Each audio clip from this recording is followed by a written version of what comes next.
Eala, Niño Alcantara bow to Thais, bag SEA Games bronze. Manila, Philippines, Eala and Niño Alcantara settled for bronze after falling to home bets Patron Cheapchandage and Paat Sornlaxup 7-5, 5-7, 7-10 in the SEA Games 2025 tennis mixed doubles semifinal on Wednesday at National Tennis Development Center in Nonthaburi, Thailand. After escaping a tight duel in the opening set, Eala and Alcantara came up short in the second and dropped the decider to Cheapchandage and Sornlaxup to set up an all-Thailand final against Purkia Azaro and Pingtarn Plipuek after beating Indonesia in the other semifinal game. Obviously, the initial feeling is disappointment. When you lose and you give your all, but no regrets. I think both Kuyanins and we did everything we could. In the end, doubles really could be a game of chance. And I think our opponents played really well, said Eala after the match. I'm happy with the effort we put in. Of course, feeling like we really could have won today. But in the end, so many takeaways. And I had so much fun playing mixed doubles. Eala and Alcantara earned their second SEA Games bronze together after a third-place finish in Vietnam. The Filipino pair clinched a semifinal berth on Monday after sweeping Singapore's Daniel Abadia and Wei Chu 6-4, 6-3. It was the Filipino tennis ace's second bronze this year, as she was listed in the women's team event, but did not see action with Shara Rivera, Alexa Milliam, Tini Almaides, and Steffi Aludo. Eala has a chance to win the women's singles gold on Thursday after she knocked out home Bet Thasapor Naklo in the semifinal, 6-1, 6-4. The 20-year-old Eala gets a chance to win her first-ever SEA Games gold, facing Thailand's Maninkaya Sawanki in the final on Thursday. The Rafa Nadal Academy graduate became the latest to play in the SEA Games women's tennis gold medal match since Ana Clarice Patrimonio's silver medal in the 2017 Kuala Lumpur edition. The stadium lights were kinder than the sun that had baked the hard court all afternoon. As dusk folded itself into Bangkok's evening, the air still carried the scent of heat, rubber soles, dust, and the faint sweetness of jasmine drifting from somewhere beyond the gates. On the scoreboard, the final numbers had already settled, stubborn and unromantic. Bronze. Third place. A medal that does not sing as loudly as gold, but one that hums with a deeper, steadier note. Eala stood at the baseline, racket dangling from her fingers, chest rising and falling like a tide, learning how to forgive the shore.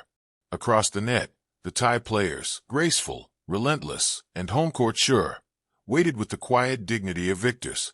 Niño Alcantara stepped closer to Alex, his expression calm. The way it gets when the fight is done and the meaning of it all begins to bloom. They bowed. Not the quick nod of obligation, but a full, sincere bow. The kind that acknowledges not just an opponent, but a shared truth. That for the last few hours, nothing else mattered. Not flags, not anthems, not the weight of expectation stitched into jerseys. Only the small yellow ball that demanded everything and offered no mercy. The crowd, a river of faces and flags, softened. Applause rolled in waves, not thunderous, but warm. Respect recognized respect. For Alex, the moment stretched back years. She remembered the first court she ever loved, a sun-cracked rectangle somewhere in Manila. Lines faded like old chalk on a classroom board. She remembered how the ball fell too fast at first, how her forehand learned patience the hard way, how morning smelled like hope and sweat. She remembered the long flights, the quiet hotels, the way homesickness crept in at night and left early, chased away by purpose. She had learned early that talent opens doors, but discipline keeps them open. That courage isn't loud, that it shows up on the days when your legs are heavy and your mind won't stop counting what could go wrong. Today, courage had shown up wearing bronze. Nino's journey ran alongside hers, sometimes crossing, sometimes diverging, but always familiar. He had known courts as classrooms too, known what it meant to grow up fast inside a game that measures time in points and heartbreaks in unforced errors. He had carried expectations the way seasoned players do, not as burdens, but as reminders. You owe the game your best. You owe your country your honesty. They had lost to the Thais earlier, lost with effort, with defiance, with the kind of stubborn rallies that turned spectators into witnesses. The Thais had been sharper when it counted, reading angles like a second language, answering every question with precision. There was no shame in it. Tennis, after all, is a mirror. It reflects you back to yourself, flaws and strengths alike. The bronze medal match had demanded a different kind of strength, the kind that rises after disappointment, after the dream has changed shape. Alex had stepped into her serve with fire in her eyes, refusing to let regret borrow any more time. Niño had anchored the court with experience, steadying the tempo when it threatened to spiral. Together, they played with freedom, the kind that arrives only when you accept the truth of where you are. Point by point, they built something honest. When the final ball landed out and the chair umpire's voice confirmed what their bodies already knew, Alex felt a strange peace. Not relief, not triumph, something quieter. Gratitude. They bowed again later at the podium.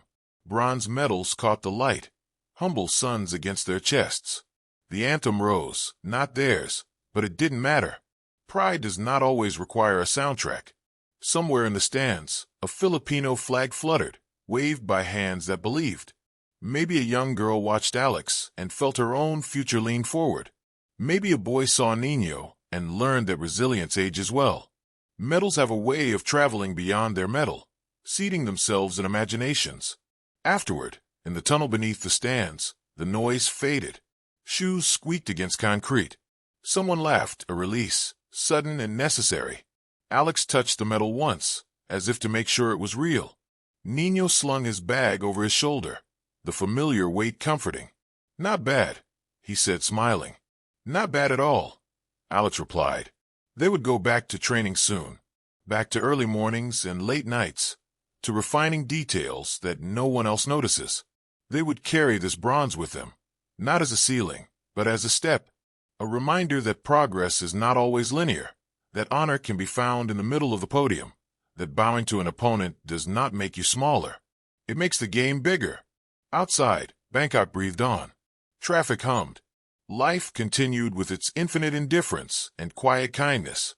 But inside Eala and Niño Alcantara, something had settled into place, a deeper trust in their journey, a reaffirmation of why they play.